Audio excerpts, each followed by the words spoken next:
Assalamualaikum warahmatullahi wabarakatuh. Perkenalkan, nama saya Alisa Adrosal Sabila dengan NIM B1A124002. Di sini saya akan membuat video untuk memenuhi tugas UTS Hukum Dagang.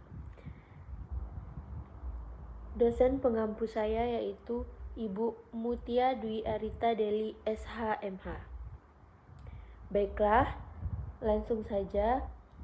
Soal yang pertama, yaitu jelaskan jenis-jenis pembantu perusahaan yang dikenal dalam KUHD pasal 62 sampai pasal 68 KUHD.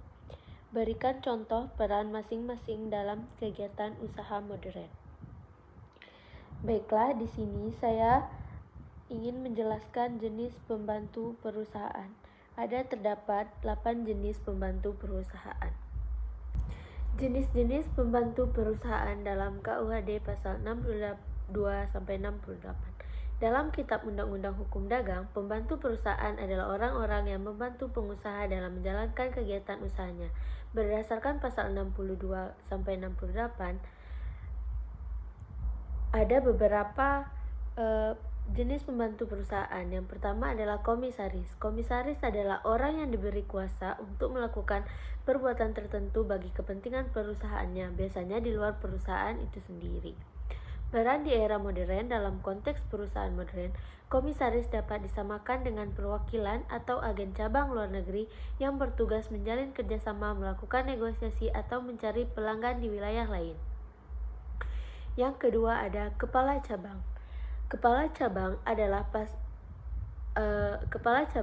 orang yang memimpin dan bertanggung jawab atas jalannya kegiatan usaha pada cabang perusahaan. Peran di era modern yaitu menjalankan operasional, mengawasi karyawan, serta membuat laporan ke kantor pusat. Contohnya yaitu kepala cabang Bank BRI di suatu daerah. Yang ketiga ada pegawai. Pengertiannya adalah pegawai yaitu orang yang bekerja di perusahaan dan melakukan pekerjaan administratif atau teknis di bawah perintah pengusaha. Peran di era modern yaitu melaksanakan tugas administratif, pelayanan pelanggan, atau kegiatan operasional lainnya. Contohnya seperti staf administrasi, kasir, atau customer service di perusahaan. Yang keempat ada juru buku. Juru buku adalah pegawai yang bertugas mencatat transaksi keuangan perusahaan. Peran di era modern setara dengan akuntan internal atau bagian keuangan yang mengelola pembukuan dan laporan keuangan. Contoh yaitu accounting staff di perusahaan retail. Yang kelima ada kasir. Kasir adalah orang yang bertanggung jawab menerima dan mengeluarkan uang perusahaan. Peran di era modern yaitu mengatur arus kas harian, mencatat transaksi keuangan, dan memastikan saldo kas sesuai. Contohnya yaitu kasir di supermarket atau bagian keuangan perusahaan. Yang ketujuh yaitu pelayan toko. Pelayan toko adalah orang yang membantu menjual barang atau melayani pelanggan di toko. Peran di era modern sebagai sales assistant atau customer service representative yang membantu promosi dan penjualan produk. Contoh pelayanan toko di minimarket atau staf penjualan di butik. Dan yang terakhir adalah kurir atau pesuruh perusahaan. Kurir atau pesuruh perusahaan adalah pembantu yang menjalankan perintah tertentu seperti mengantarkan dokumen atau barang. Peran di era modern yaitu sebagai office boy, driver perusahaan, atau kurir logistis. Contoh, kurir JNT atau Gojek yang mengantarkan paket perusahaan. Soal nomor 2 yaitu bagaimana akibat hukum apabila suatu badan usaha tidak memiliki atau tidak memperbarui dokumen perusahaan sebagaimana diwajibkan oleh peraturan perundang-undangan. Akibat hukum apabila suatu badan usaha tidak memiliki atau tidak memperbarui dokumen perusahaan sebagaimana diwajibkan oleh peraturan perundang-undangan adalah sebagai berikut. Yang pertama adalah tidak diakui secara hukum. Badan usaha yang tidak memiliki dokumen legal seperti akta pendirian, NPWP, NIP, izin usaha, atau TDP tidak diakui sebagai subjek hukum yang sah. Akibatnya, badan usaha tersebut tidak dapat melakukan tindakan hukum seperti membuat perjanjian, mengajukan pinjaman, atau menggugat di pengadilan. Yang kedua ada sanksi administratif, yaitu dapat dikenai sanksi administratif izin hingga pencabutan izin usaha sesuai ketentuan peraturan yang berlaku, misalnya dalam UU Cipta Kerja dan peraturan pelaksanaannya. Yang ketiga ada tanggung jawab pribadi atau milik pengurus. Karena badan usaha dianggap tidak sah, maka tanggung jawab hukum dan kerugian yang timbul menjadi tanggung jawab pribadi pemilik atau pengurus, bukan tanggung jawab usaha. Contohnya pada PT yang belum terdapat di Kemenkumham, para pendirinya bertanggung jawab secara pribadi atas segala perbuatan hukum yang dilakukan atas PT tersebut. Yang ketiga, jelaskan perbedaan antara urusan perusahaan dan pengelompokan perusahaan menurut hukum dagang Indonesia. Berikan contohnya. Urusan perusahaan adalah segala kegiatan yang berkaitan langsung dengan pelaksanaan usaha untuk mencapai tujuan perusahaan, seperti kegiatan produksi, penjualan, pembelian, pengangkatan, dan administrasi. Dasar hukumnya dapat dilihat dalam KUHD, Kitab Undang-Undang Hukum Dagang, yang mengatur tentang kegiatan perusahaan sebagai suatu kegiatan ekonomi yang dapat dilakukan secara terus-menerus, terang-terangan, dan bertujuan untuk memperoleh keuntungan. Contohnya seperti PT Sinar Jaya menjalankan urusan perusahaan berupa produksi dan penjualan makanan ringan. CV Maju Bersama melakukan perdagangan bahan bangunan. Jadi, urusan perusahaan menitik beratkan pada bidang kegiatan usaha yang dilakukan oleh suatu perusahaan.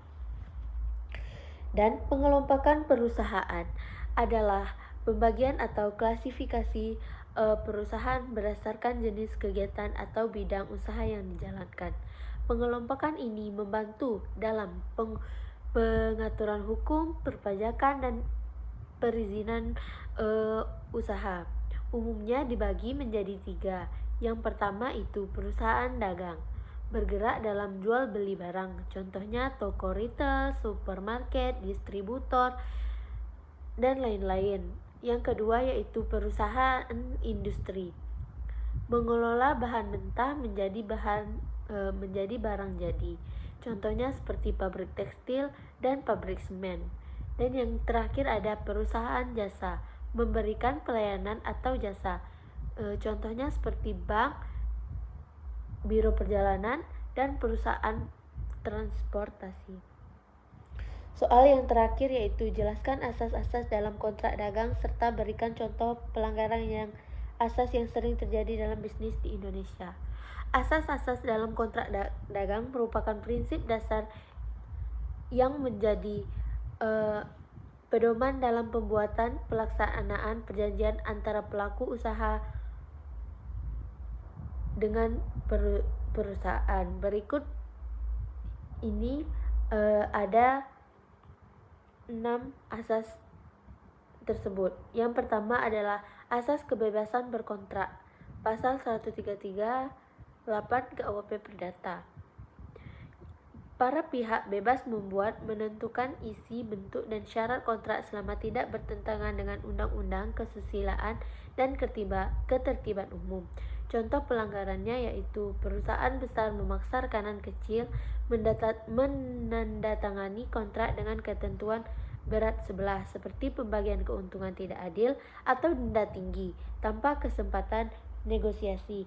Dan yang kedua ada asas konsensualisme, yaitu asas konsensualisme, kontrak sah sejak tercapainya kesepakatan antara para pihak tanpa perlu bentuk tertulis kecuali ditentukan oleh undang-undang. Contoh pelanggarannya yaitu salah satu pihak mengubah isi kesepakatan secara sepihak setelah perjanjian lisan disetujui, misalnya menaikkan harga tanpa persetujuan pihak lain. Dan yang ketiga ada asas itikat baik. Asas itikat baik adalah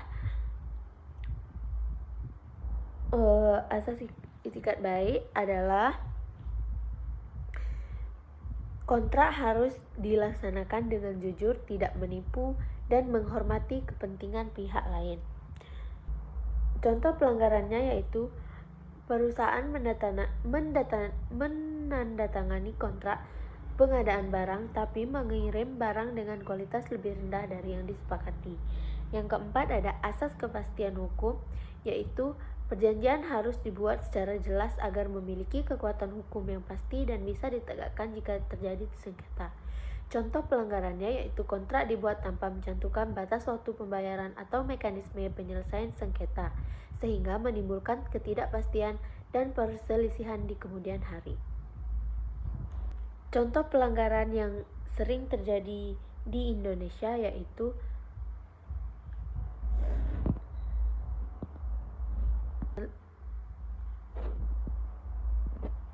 asas yang sering dilanggar di Indonesia yaitu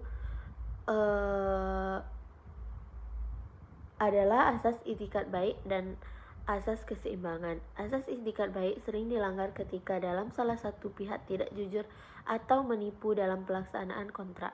Misalnya mengirim barang tidak sesuai spesifikasi, menunda pembayaran, atau menyembunyikan informasi penting demi keuntungan sendiri. Dan yang kedua yaitu asas keseimbangan banyak dilanggar karena posisi tawar pihak yang kuat, seperti perusahaan besar, sering memaksa pihak lemah seperti UMKM atau karyawan menerima syarat yang berat sebelah seperti pembagian keuntungan yang tidak adil atau kontrak sepihak.